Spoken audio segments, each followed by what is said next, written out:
Today's birth story contains some vulnerability and some really sweet shares by Clarisa, some including miscarriage and how she dealt with that, as well as working as a team and obviously the importance of birth education. When you know how your body and baby's body may possibly work with the interventions that are offered, that's what truly gives you the confidence to make decisions in the moment. Our Induction 101 class is included in our Hypnobirthing series, and that's what helped Clarisa and Adam to maintain that confidence throughout a labor that they weren't planning on. Induction 101 can also be purchased separately, and I will link that in the show notes.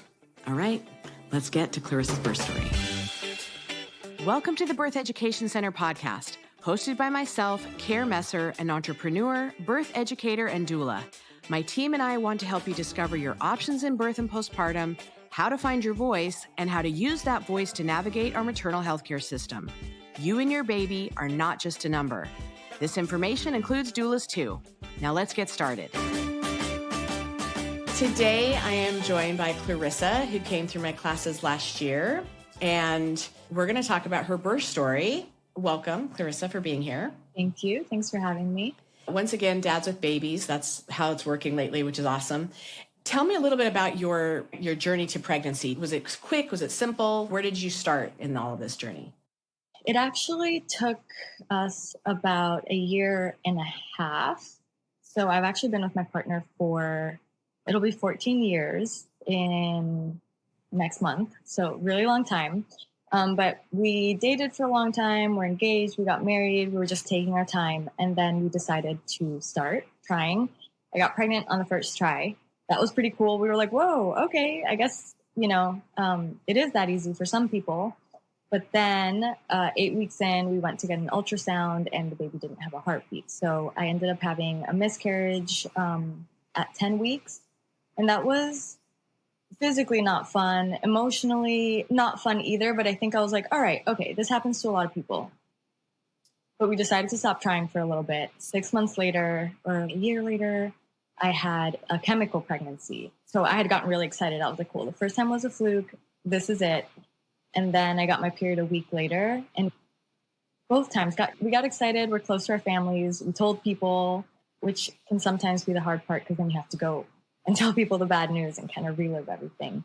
So that second chemical pregnancy was actually really hard on me because it just felt like I started, okay, this is 0 for 2, like maybe something's wrong. So I got into this headspace where I was like, okay, I'm going to be a rich auntie. I'm not going to have kids. This is my best life. I'm going to travel. All my money is going to be mine. Just started changing my mindset. Isn't it interesting how, because we don't talk about miscarriage much in our country, probably in the world, it's a quiet, don't talk about it, it's loss. And if we do talk about it and we do normalize that there's grief and there's ups and downs and there's distancing, like I did the same thing, buy me a big ring and get me a house. I don't want kids. Yeah. Because it's so painful to go through by yourself, and especially after you talk to people about it, and then you have to come back and say, actually, because then no one knows what to say. Yeah. And it's this elephant in the room, and then what they do say is like, what? Why would you say that to me? Right? Well, you can adopt, or it'll better luck next time, or you guys get another dog. There are so many things because we don't talk about it. I think the more we normalize that it's part of life and that it's a natural, normal reflex to buffer ourselves from it by saying, I'm done. I can't do this anymore.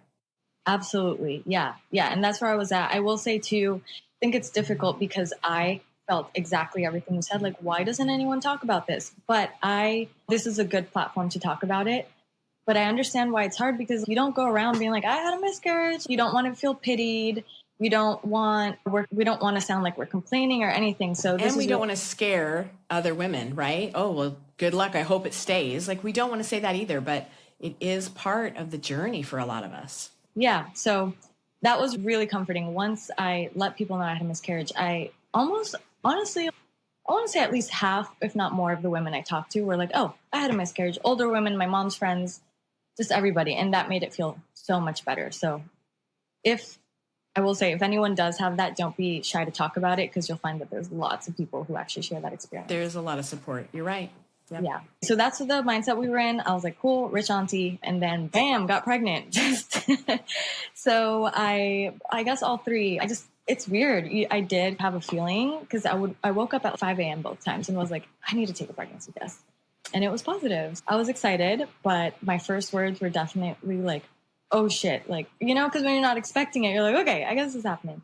But super excited, definitely a little bit anxious. And and then it stuck. So that was great. Did you have a hard time connecting because you were afraid that I remember checking my underwear every time I went to the bathroom? Is this the day that I'm going to lose her? Definitely. Yeah. The first trimester was very difficult for me because I was very nauseous and very sick. And I didn't feel like it was real. So I was like, great. I'm so sick. And for what? Like, this isn't even, I had convinced myself things weren't going to work out. So it was pretty just all around not fun for a couple months. But then once we passed the 16-week mark, I felt a lot more confident. And then I really started to be able to enjoy it. But yeah, at first, and I, to be honest, felt bad for myself. I'm like, this sucks. I have friends who are pregnant right now and they've just had like a happy pregnancy the whole time. They haven't been that sick and they didn't have any previous losses. So it's just been this kind of fairy tale, but that wasn't my experience. But yeah, it's okay. That's everybody's is different, depending on what that baby does to our body and how we react. And there's so many layers to it for everybody. Well, okay, so you're 16 weeks pregnant. You're thinking about what kind of birth do you want? Do you want it medicated, not medicated? What are you going to do to start prepping for kind of what your birth vision was? Like, what was your birth vision? Sure, yeah. My birth vision was, to be honest, because I had created so much space between me and the reality of having a kid, actually birthing a baby, I hadn't really processed or thought about birth. So then when it did become real, that's when I thought it was go time. And that's when I decided to start looking at classes. And I'm so glad I took yours. So my mom was unmedicated for both her births. My mom is Costa Rican. And in Costa Rica, they actually don't offer epidurals. They don't offer a lot of medication because it's a public health system. And I guess it's probably a little bit more expensive. Probably a lot more expensive. Yeah. So like literally all that side of my family just had unmedicated births, all of them, all the women I know. So that's what I wanted to do. I think that's how I am anyway. In my life, I tend to I have to have a splitting migraine to take an Advil or something. It's just, I don't know. I like to just let my body do the things it needs to do for me. So yeah, that's why I chose to take a hypnobirthing class. And I was really, really excited and also scared at the prospect. I think I felt really comfortable with the idea of going into labor, contractions, being able to do everything. I have a very specific fear. And I think I brought it up in class. And this is similar to miscarriages. In a way, I don't want to talk about it because I don't want to plant the seed in anyone's mind. But I was just very scared of tearing. My doctors have told me that my anatomy would also lend itself to me maybe tearing a little bit more or more easily. So I think maybe that's also why it was a very specific fear for me. But I think taking your class was the first, right off the bat, we started learning about how your body works. And it did start easing my nerves about that. And did you listen to podcasts? Did you read books? What other things did you do besides class? Yeah. So I listened to The Birth Hour. It's a birth story podcast. It's really good. And it was really helpful to hear of so many that literally every story is different. At the same time, I do think that some of my fears came from listening to other women's stories because there's things that you don't know what you don't know. And after listening to so many stories, I knew a little bit too much. That happened. So that's when I was like, all right, let me just focus on what I want for myself and educating myself. So yeah. Yeah, because it can implant fears and it can also show you, wow, I can get through anything. There's such a balance. And it also depends on what your filters are. Like, oh my gosh, if you catastrophize everything, then it's all going to happen to you, right? And it won't. But our brain, pregnancy hormones are the worst for that. I'm in high alert. So yeah, delicate balance with listening to too much and not having enough. All right, so tell me birth story. How did it all come about? So I went into labor at midnight. And I was 4 days after my due date. And the reason I mentioned cervical checks is because I hadn't dilated at all. And so I was already being encouraged or advised to do an induction. My doctor actually told me I was a really great candidate for an outpatient induction where I take sorry, I forget the name, Cytotec or miso. hmm and come home and just let it do its thing rather than going into the hospital and getting IV tips and all. So, but I really, really wanted to go into spontaneous labor. I knew I could do it. I knew it would happen. I remember you always saying, do you know anybody who's been pregnant forever? And I was like, no, and that's not going to be me either. It does eventually happen if we're patient. Yeah, totally. And it was only 4 days past my due date, but somehow you're very impatient at the end. You're like, you want to meet your baby and you're uncomfortable and everything. So leading up, so I was supposed to get induced on the day that I went into spontaneous labor. So I was really happy that I didn't do that because it could have been, the wires could have been crossed. And I know that my body did do it. And I was really happy about that. So I went into labor at midnight. I had gone to dinner to get Salvadorian pupusas. I don't know if you've ever had them. Highly recommend. So good. So good. Okay, and I ate a lot of them. So my contractions at first felt like I really had to go to the bathroom. And I was like, darn it, those pupusas, like they got me. But then I kept getting woken up an hour later. Then it was half an hour later, 15 minutes. And I was like, all right, I know this is it. I'm in labor. So I went and woke up my husband. And within a couple hours, my contractions were 3-4 minutes apart. And I was very nauseous and throwing up. I threw up for half my pregnancy until 20 weeks. And then it was glorious. I stopped throwing up. And then I went into labor and it all hit me again. So we decided to leave at 7 a.m. because I live about 45 minutes to an hour from the hospital with traffic. I was like, I don't want to sit in the car. I'd already thrown up, I don't know, 5 times by 7 a.m. and I couldn't keep anything down. I was feeling weak. Because that can lead to dehydration. If you're constantly throwing up and cannot rehydrate, that is the time you go in to get some hydration or some help. Exactly. I was like, I don't want to wait any longer. This is time. I want to go get medical help. We went in. It did take 45 minutes. Not a fun car ride. During rush hour traffic. No, it's not. Yeah. And I was throwing up in the car. I threw up in my bed. I threw up like everywhere. So annoying. And then we got there. As we were checking in, a nurse saw me and was like, let her husband check in. I'm going to take her to triage. Like, thank you. Yeah. Angel nurse. Nurses are angels. So that was great. So I felt okay. So I got IV. Then they offered me Raglan. They offered me Zofran, all IV, everything. And I was in triage for 3 hours. I would not stop throwing up. And eventually I started throwing up like brown and like blood. And yeah, I guess this is the scary stuff to hear. But it was super fun. It was great. And there's a difference in my body's reacting to labor in throwing up rather than I was bleeding out. So you're not bleeding out. It's just a reaction that some women have. And I've had women tell me it's a doula, like, I'm a puker, like, just so you know. And then she never throws up once. It's so specific to the time, what you ate, how your body's reacting. Like, it's a crapshoot of how it is. So it doesn't mean it's necessarily going to happen to anybody, because people who think they're going to throw up, they don't throw up once. And I ate until the second I delivered.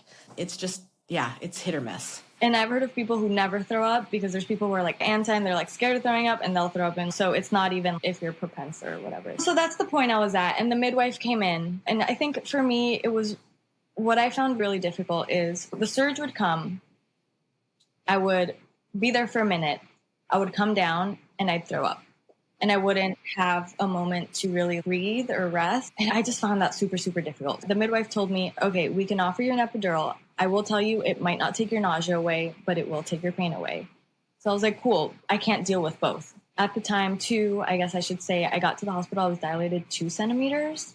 And then, like, in the 3 hours I was in triage, I reached 3 centimeters. So it was progressing maybe a little bit slowly, or what I felt. Certainly I felt was slowly. And your body is focusing on recovering from throwing up, right? So it is slowing the process down because your body's attention is not on one thing. It's on several things.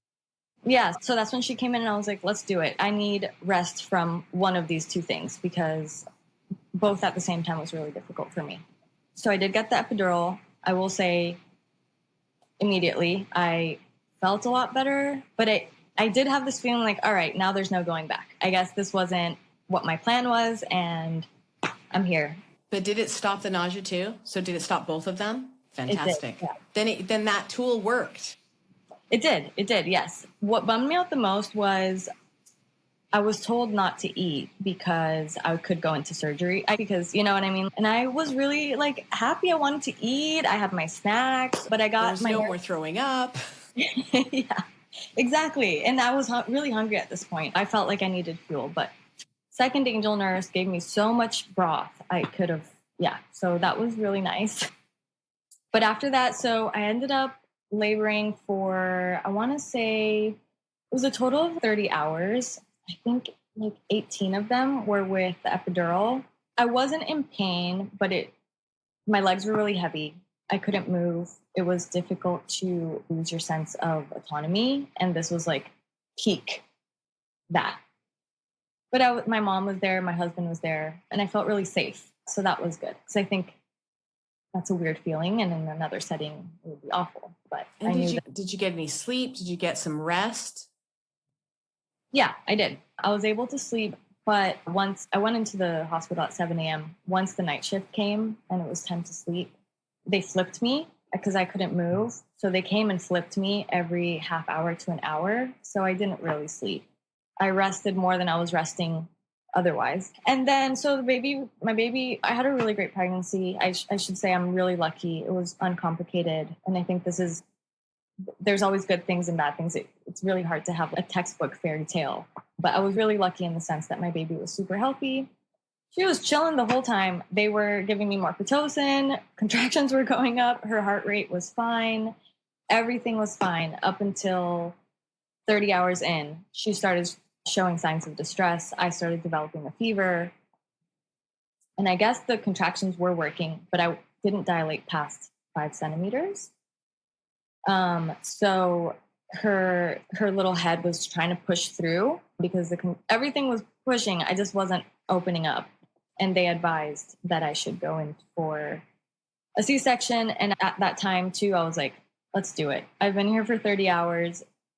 I haven't moved from 5 centimeters in 20 hours. Developing a fever. Yeah.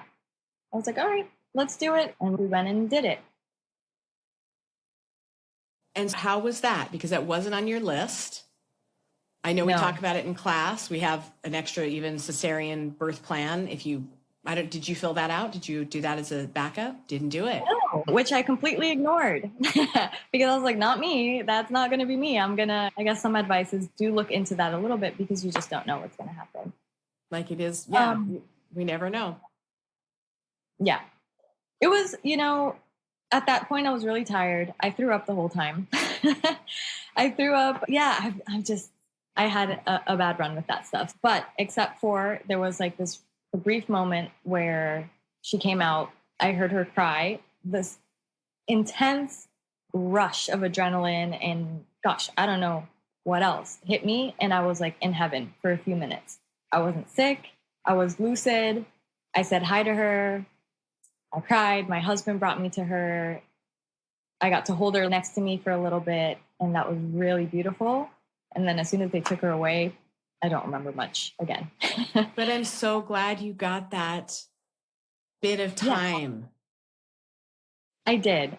Yeah. And then, it was they stitched me up pretty quick and they took me to a recovery room and she was in my arms within probably 15 minutes to half an hour. I don't have the alternate experience. So I can imagine it's so beautiful, but I did feel like my experience was beautiful too. I got to hold her and yeah, that was the birth of my baby.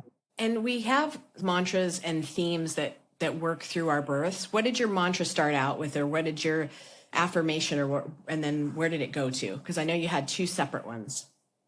Yeah. So because I was past my due date and I was being encouraged to induce in one way or another, my mantra was, my body knows how to birth this baby just as it knew how to grow this baby.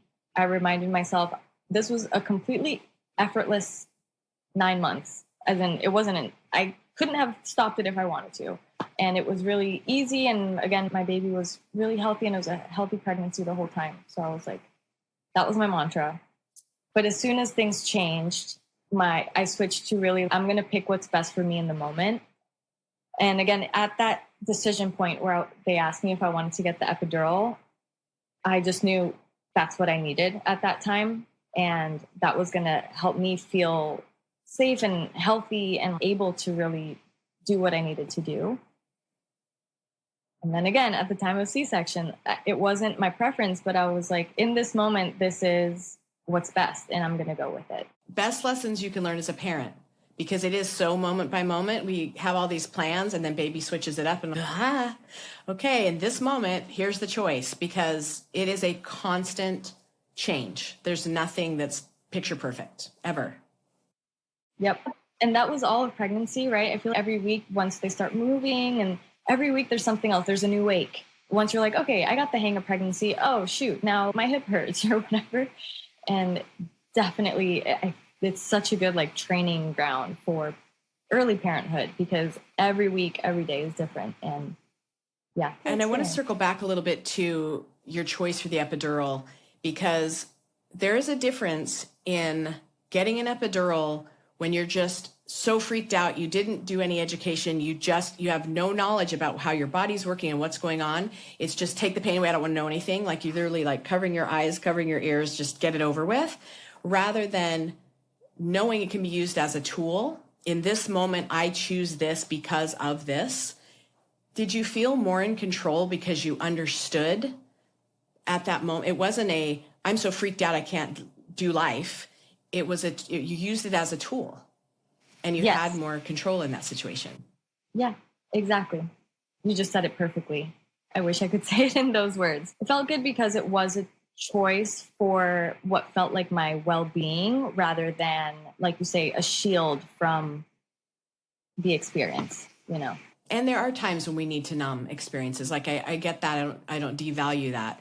But a lot of the regrets that I hear over the years when, parents are coming for a do-over birth is they felt so out of control because they didn't know what their choices were. No one gave them all the information. And there's a sense of stability when you have the information, you can make conscious choices moment by moment. Absolutely. And I think my husband and I took the class, and that was super helpful. We knew what each option may entail. We knew the pros and cons of each option. So it didn't feel like we got talked into something that we knew what it would mean. And I actually knew when getting an epidural and knowing that I wasn't dilating very quickly, that was a thought that went through my mind. I was like, this might stall my dilation. I don't know if it did. I don't know if it didn't, but I knew all the consequences because I was so well informed and had taken your class. I was okay with that as a result. I was just well prepared, I think. And it helped. As a mom, we have to make that decision in the moment for what is right for us. And you did. And I congratulate that. And also I'm really proud of you for just, because some will resist, like, no, I said I wasn't going to do this, and they'll suffer, which can actually be more detrimental to themselves and their baby, rather than, okay, here's the reality. What are my choices? What are my options? What is going to be best for me, for my mental state as well as physical state? Yep. I wanted to be able to enjoy, even if it had been 5% at that, in the time when I made the choice, it was like negative enjoyment. It was just, I was up against I felt like I was up against the wall at that point. And so exactly. That was my choice, to feel mentally that I could enjoy the birth of my baby, which ultimately I did, even though it was absolutely opposite of what I had envisioned. Yeah. I think that's great. So, okay, so we're moving to postpartum. And we talk about it in class, postpartum, we talk about it a lot. Was there something that you wish you'd prepared more for, or that surprised you, so that we can give a more reality check perspective to future families coming through this? Sure, yeah. So actually, a lot of my friends prepared me for the postpartum blues. I was given books. There's a really cool one called Good Moms Have Scary Thoughts. And I paged through it, just, again, in the same sense, preparing for, like, if this happens, it's okay, because I knew that it's a potential result. I will say I was very lucky. I was on cloud nine, just bursting with love. I would cry just like happy tears out of nowhere. Just really, like, it's a drug, honestly. And so that was really, really great. And I actually think that part of what contributed to that was breastfeeding, even though I think that's what I would have wanted more a heads up about. I've really held on to it as a big win for me because although other things didn't go the way I wanted, breastfeeding was something actually I have been very rigid on. Like I really wanted to. And it's been a really easy journey for me. That being said, breastfeeding is super, super hard. Super hard. Even when it's easy. Like I really admire so much women, especially who like maybe have to exclusively pump, and it's just like such a time commitment. Now I'm pumping and breastfeeding. Your breasts are engorged. You're constantly thinking about like, when do I have to pump again or when do I have to feed again? At night, my baby just started sleeping pretty good, 6-8 hour stretches last night. I know, but I still wake up because I'm like, okay, do I need to relieve some pressure? So yeah. What I think is amazing is that your friends and coworkers or whatever prepared you for the mental load and the mental health load, but then we didn't talk about breastfeeding much. And that is just as much of a mental load, actually, as a physical load. Definitely. Yes. And I think that's what's hard. Exactly. It's both. It's not just like it's on my mind and it's something I'm thinking about. It's also, it takes up a couple hours a day once you put it all together. Not only that, but like a couple hours, but like interrupted. I'm back at work and I have to interrupt my workflow to come pump. And it's just, yeah, it's something else to deal with. But that being said, for me, it's been one of the most beautiful things I can share with my baby. And, I will do it. If I have more kids, I will do it over and over, even knowing what I'm going into. And I remember people telling me like, you'll forget about that. Once you have your kid, you'll want more. Cause I was like, I'm never doing this again. But I feel like breastfeeding is just another part of that. Now I know how hard it is, but because I love my baby so much, I would do it over and over again for her and possibly in the future. And I love that you found joy in that experience because it is not for everybody. And there's no shame in that either. And that's my one regret is that I had a doctor tell me to dry everything up because my baby was dying. And so I didn't get to breastfeed her, which was something I was so looking forward to. And I'm like, and I'll never get to do that in my lifetime. Yeah. And that was a really hard, so I really take delight in families that have loved it. And just like you said, like, yeah, no, even knowing how hard it is, I would still do it again. Yep. Even though it interrupts my workflow and it takes my mental load and I'm constantly thinking about it. My boobs are swelling. Like it is. It's such a big deal that we just don't talk about enough. Yes. Yep. And I think that's something, talking to you right now, I have a couple friends right now who are due in a couple months. And maybe that's something I should talk to them about because again, it's been this thing of I don't want to scare you, but you should also be prepared and know that it's not all bad.